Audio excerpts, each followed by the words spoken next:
এবারে কার্টুনে ফিরলেন সুখেন্দু শেখর রায়। আদালতের নির্দেশে মুছেছিলেন এক্স পোস্ট। এবারে ভারত চীন যুদ্ধের কার্টুন পোস্ট। কার্টুনে এক ব্যক্তিকে পুলিশ ধরে নিয়ে যাচ্ছে। কার্টুনের ক্যাপশনে ইঙ্গিতপূর্ণ বার্তা, এটা ঠিক যে আপনি গুজব রটাচ্ছিলেন না, আপনার বিরুদ্ধে অভিযোগ আপনি সত্যিটা ছড়াচ্ছিলেন। কার্টুন পোস্ট করে কিসের বার্তা দিলেন তৃণমূল সাংসদ? ঠিক বলেছিলেন দাবি করেই কি পোস্ট করলেন সুখেন্দু শেখর রায়। সেই পোস্টের ছবি, এক্স পোস্টের ছবি, ইঙ্গিতপূর্ণ বার্তা কার্টুনের মাধ্যমে কি এবার সুখেন্দু শেখর রায়? এর আগে আমরা দেখেছিলাম কলকাতার পুলিশ কমিশনার বিনীত গোয়েল এবং আরজি কর মেডিকেল কলেজের প্রাক্তন অধ্যক্ষ সন্দীপ ঘোষকে সিবিআই হেফাজতে নিয়ে জিজ্ঞাসাবাদ করার দাবি জানিয়ে পোস্ট করেছিলেন তিনি। এরপর তাকে দফায় দফায় নোটিশ পাঠানো হয়, লালবাজার থেকে তাকে ডেকে পাঠানো হয়। পরবর্তীতে উচ্চ আদালতের দৃষ্টি আকর্ষণ করেছিলেন সুখেন্দু শেখর রায় এবং আদালতের তরফে তার পোস্ট ডিলিট করার নির্দেশ দেওয়া হয়। তিনি পোস্ট ডিলিটও করেছিলেন, তবে আজ আবারও কার্টুনের পোস্ট করলেন তিনি। 1962 সালের 26শে ডিসেম্বরের, তৎকালীন আজ থেকে প্রায় 62 বছর আগের ভারত চীন যুদ্ধের কার্টুন পোস্ট করেছেন তিনি এবং কার্টুনের ক্যাপশনে ইঙ্গিতপূর্ণ বার্তা, এটা ঠিক যে আপনি গুজব রটাচ্ছিলেন না, আপনার বিরুদ্ধে অভিযোগ আপনি সত্যিটা ছড়াচ্ছিলেন। ইঙ্গিতপূর্ণ বার্তা সুখেন্দু শেখর রায়। এবার কার্টুনের মাধ্যমে কি বোঝাতে চাইলেন তৃণমূলের সাংসদ সুখেন্দু শেখর রায়? এর আগে সিপি এবং আরজি কর মেডিকেল কলেজের তৎকালীন অধ্যক্ষ তথা বর্তমানে প্রাক্তন অধ্যক্ষ সন্দীপ ঘোষকে সিবিআই হেফাজতে নিয়ে জিজ্ঞাসাবাদ করার দাবি জানিয়ে পোস্ট করেছিলেন এবং পরবর্তীতে তাকে লালবাজারে ডেকে পাঠানো হয়। উচ্চ আদালতের দৃষ্টি আকর্ষণ করেন এবং তাকে পোস্ট ডিলিট করার নির্দেশ দেওয়া হয়েছিল। এবারে আবারও কার্টুনে ফিরলেন তিনি।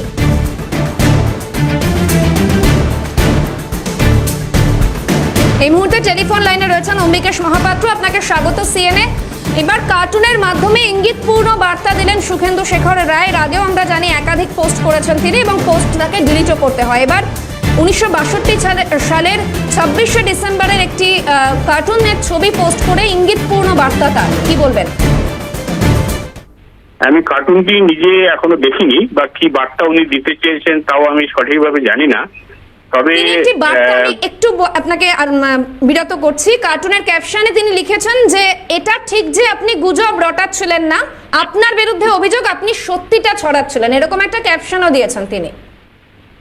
আচ্ছা, যাই হোক, যেটা আরজি কর মেডিকেল কলেজে কর্তব্যরত যে চিকিৎসক, তরুণী চিকিৎসক, পড়ুয়া চিকিৎসক যেভাবে তাকে শ্বাসরোধ করে মুখ চেপে তাকে খুন করা হয়েছে, তার সঙ্গে গণধর্ষণের অভিযোগও রয়েছে, তার পরিপ্রেক্ষিতেই গত কয়েকদিন আমরা দেখছিলাম যে আমাদের রাজ্যের শাসক দল তৃণমূল কংগ্রেসের সাংসদ, রাজ্যসভার সাংসদ সুখেন্দু শেখর রায় কিছু কথা বলেছিলেন এবং সেইটার মধ্যে যেটা বলতে চেয়েছিলেন যে কলকাতা পুলিশ কমিশনার এবং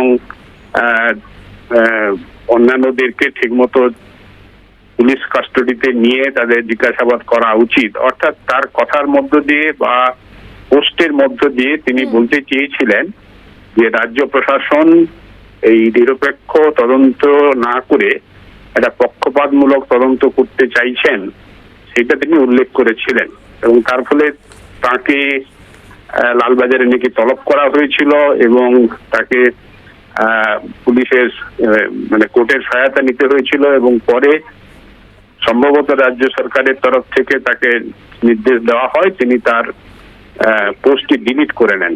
তারপরে এই ধরনের যে আজকে যেটা আপনারা বলছেন যে উনি একটা কার্টুন পোস্ট করেছেন এবং কার্টুন পোস্ট করার মধ্য দিয়ে তিনি বোধহয় রাজ্য প্রশাসনকে একটা বার্তা দিতে চাইছেন যে রাজ্য প্রশাসন সঠিকভাবে কাজটা করছে না। বিশেষ করে এই মর্মান্তিক মৃত্যুর পরে সারা রাজ্য, সারা দেশ, এমনকি বিদেশের মানুষ যেখানে রাস্তায় নেমে দলমত নির্বিশেষে প্রতিবাদ করছে, তখন তিনি হয়তো বিচলিত হয়ে আবারও সেই কার্টুনের সাহায্য নিয়েছেন আর কি এবং বার্তা দিতে চেয়েছেন যে যদি সঠিকভাবে তদন্ত হতো তাহলে দোষীরা সাজা পেত, কিন্তু তা হয়তো হবে না, কারণ রাজ্যে পুলিশি রাজ চলছে, দুষ্কৃতি রাজ চলছে এবং সেই দুষ্কৃতি রাজের কারণেই এই ধরনের দুষ্কৃতিমূলক কর্মকাণ্ড বৃদ্ধি পাচ্ছে এবং সেটা বৃদ্ধি পেতে পেতে কলকাতা মহানগরের ঐতিহ্যবাহী রাধা গোবিন্দ কর মেডিকেল কলেজ হাসপাতালে কর্তব্যরত চিকিৎসকেরও মৃত্যু ঘটেছে,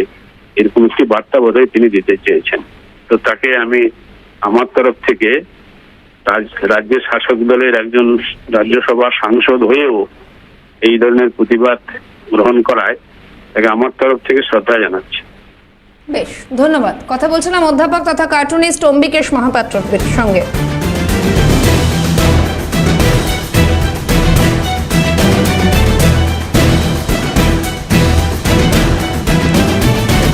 সুখেন্দু শেখর রায়ের কার্টুন পোস্ট প্রসঙ্গে ইতিমধ্যেই প্রতিক্রিয়া দিয়েছেন বিজেপি নেতা রাহুল সিনহা। তিনি ঠিক এ বিষয়ে কি বলেছেন দেখাবো।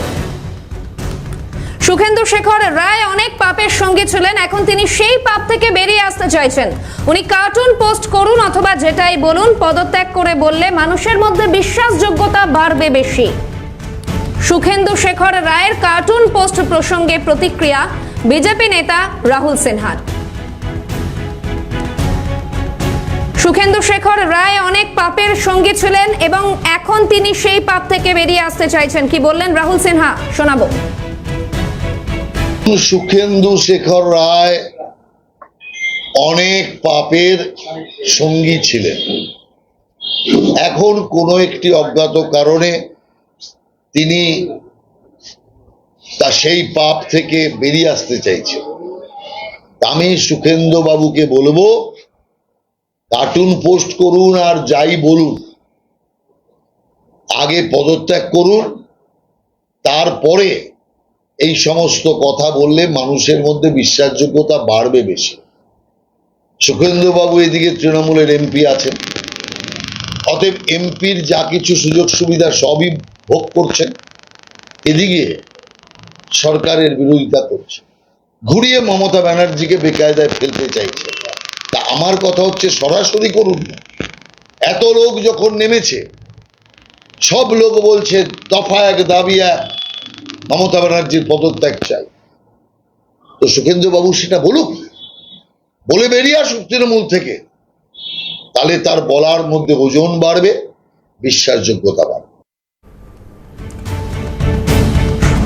সুখেন্দু শেখরের বক্তব্য একার কথা নয়, এটা হিমশৈলের চূড়া মাত্র। তৃণমূলের বিভিন্ন অংশে ক্ষোভ তৈরি হয়েছে। দিনের শেষে আমরা সকলে মানুষ, সবাই পার্থ, কেষ্ট বা রেশন মন্ত্রী নয়, মন্তব্য অধীর রঞ্জন চৌধুরী। তৃণমূলের বিভিন্ন অংশে ক্ষোভ তৈরি হয়েছে এবং দিনের শেষে আমরা সকলে মানুষ, এমনটাই প্রতিক্রিয়া দিয়েছেন অধীর রঞ্জন চৌধুরী। সবাই পার্থ, কেষ্ট বা রেশন মন্ত্রী নয়, মন্তব্য অধীর রঞ্জন চৌধুরী।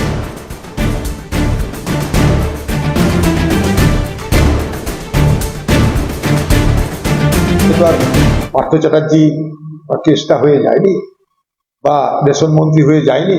তৃণমূল দলে অনেক সেনার এলিমেন্ট আছে, অনেক ভালো লোক আছে, অনেকে মানুষের জন্য তাদের পাশে থেকে কাজ করবার ইচ্ছা নিয়ে রাজনীতি করছে। তাই সেই অংশটার মধ্যে যারা আজও মানবিকতা পোষণ করে, যারা আজও তৃণমূল নেত্রী মমতা ব্যানার্জির অত্যাচার, সন্ত্রাস, জুলুমের প্রতি সমবেদনা না জানিয়ে তাকে সতর্ক করার চেষ্টা করে, প্রতিবাদ করার চেষ্টা করে, সেই সংখ্যাটা তৃণমূল দলে আজও আছে।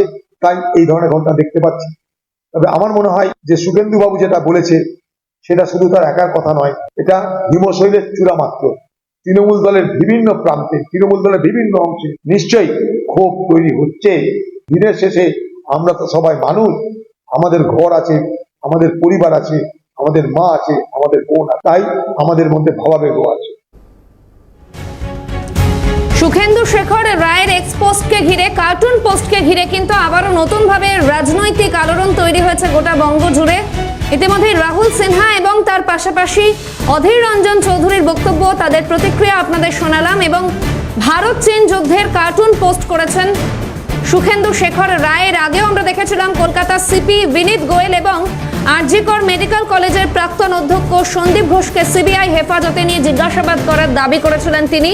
সেই দাবি রেখে তিনি পোস্ট করেছিলেন এবং পরবর্তীতে তাকে লালবাজারে তলব করা হয়, উচ্চ আদালতের দৃষ্টি আকর্ষণ করা হয় এবং এরপরে আদালতের তরফে তাকে পোস্ট ডিলিট করার নির্দেশ দেওয়া হলে পোস্ট তিনি ডিলিট করেন, কিন্তু এবারে আবারও ভারত চীন যুদ্ধের কার্টুন পোস্ট করলেন এবং সেখানে লিখলেন, এটা ঠিক যে আপনি গুজব রটাচ্ছিলেন না, আপনার বিরুদ্ধে অভিযোগ, আপনি সত্যিটা ছড়াচ্ছিলেন। তার এই ক্যাপশন নিয়ে, এই ইঙ্গিতপূর্ণ বার্তা নিয়ে কিন্তু ইতিমধ্যেই রাজনৈতিক আলোড়ন তৈরি হয়েছে।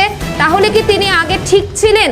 সেটা বোঝাতে গিয়েই তিনি এই পোস্ট করলেন, এই কার্টুনের ছবি পোস্ট করলেন তিনি। আদালতের নির্দেশের আগে এক্সপোস্ট মুছেছিলেন সুখেন্দু শেখর রায়, তৃণমূলের রাজ্যসভার সাংসদ সুখেন্দু শেখর রায় এবারে ভারত চীন যুদ্ধের কার্টুন পোস্ট করেছেন এবং সেখানে ক্যাপশনে লেখা রয়েছে, কার্টুনের ক্যাপশনে রয়েছে ইঙ্গিতপূর্ণ বার্তা লেখা রয়েছে, এটা ঠিক যে আপনি গুজব রটাচ্ছিলেন না, আপনার বিরুদ্ধে অভিযোগ, আপনি সত্যিটা ছড়াচ্ছিলেন।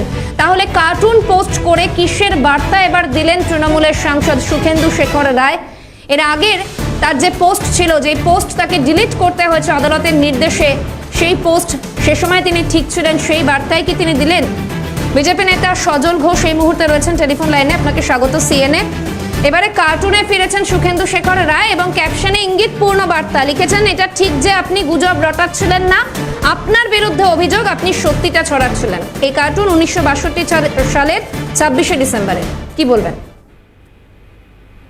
বলার আর কি আছে, আমি কার্টুনটা দেখেছি, হ্যাঁ আমি ছবিটা দেখেছি এবং বার্তা তো অত্যন্ত পরিষ্কার।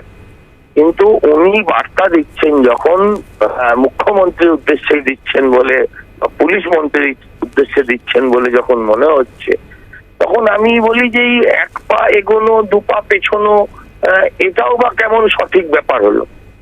যতজনকে পুলিশ ডেকেছে, আমাদের কার্যকর্তা সহ আপনার যতজন ডাক্তার, অন্যান্য প্রফেশন সবাই দেখা করেছেন। আমার মনে হয় না কোনো এই লেভেলের মানুষ তিনি তার বার্তা মুছে দিয়েছেন। যা কারণ যখন তিনি অসত্য লেখেননি, যখন তিনি তার মনের কথা বলেছেন, যখন তিনি কোনো ফেক প্রচার করেননি, তখন তিনি মুছে দিয়ে পিছিয়ে এলেন কেন? সমাজের নেতা যদি এরকম ভাবে পিছিয়ে যান, যারা পরিবর্তন চান তার নাতনিদের কথা ভেবে, তারা যদি এইভাবে পিছিয়ে যান, ব্যাকস্টেপ করেন, তাহলে সেই সমাজের পরিবর্তন কেমন করে সম্ভব? আসলে মুশকিল হচ্ছে ওনার এখন সাম রাখবো না কুল রাখবো, এই অবস্থা। আগে ওনাকে সেই সিদ্ধান্ত নিতে হবে। বিদ্রোহে যাব আবার পিছিয়ে আসবো, এটা করা বোধহয় সঠিক নয়। বেশ, ধন্যবাদ। কথা বলছিলাম বিজেপি নেতা সজল ঘোষের সঙ্গে। আদালতের নির্দেশে আগে এক্সপোস্ট মুছেছিলেন সিপি এবং আরজিকর মেডিকেল কলেজের প্রাক্তন অধ্যক্ষ সন্দীপ ঘোষকে সিবিআই হেফাজতে নিয়ে জিজ্ঞাসাবাদ করার দাবি জানিয়ে পোস্ট করেছিলেন এর আগে সুখেন্দু শেখর রায়, তবে আদালতের নির্দেশে তাকে সেই পোস্ট মুছতে হয়। টেলিফোন লাইনে রয়েছেন সিপিএম নেতা সুজান চক্রবর্তী, আপনাকে স্বাগত সিএনএ। এবারে কার্টুনের মাধ্যমে ইঙ্গিতপূর্ণ বার্তা ক্যাপশনে লিখেছেন সুখেন্দু শেখর রায়, আপনার বিরুদ্ধে অভিযোগ, আপনি সত্যিটা ছড়াচ্ছিলেন, এটা ঠিক যে আপনি গুজব রটাচ্ছিলেন না। কি বলবেন? সুখেন্দু শেখর রায় পরিবারের দিকে তাকিয়েছেন, প্রতিবেশীদের দিকে তাকিয়েছেন, দেয়ালের লিখন পড়তে পারছেন বলে আমার ধারণা, এবং সেটি যদি হয় তাহলে যে রকমের ইঙ্গিত করা উচিত তাই করেছেন। উনি আগেও করেছেন বলে দাপটে ওকে পোস্ট ডিলিট করতে হচ্ছে, তা না হলে জবরদস্তি কাকে বলে, চোখ রাঙানো কাকে বলে উনি দেখছিলেন। তারপরে উনি পোস্টটা করেছেন, ইঙ্গিতপূর্ণ তো বটেই, সত্য কেন বলেছেন সেটা হচ্ছে অপরাধ।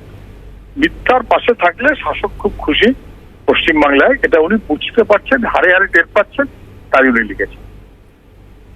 ধন্যবাদ। কথা বলছিলাম সিপিএম নেতা সুজান চক্রবর্তীর সঙ্গে।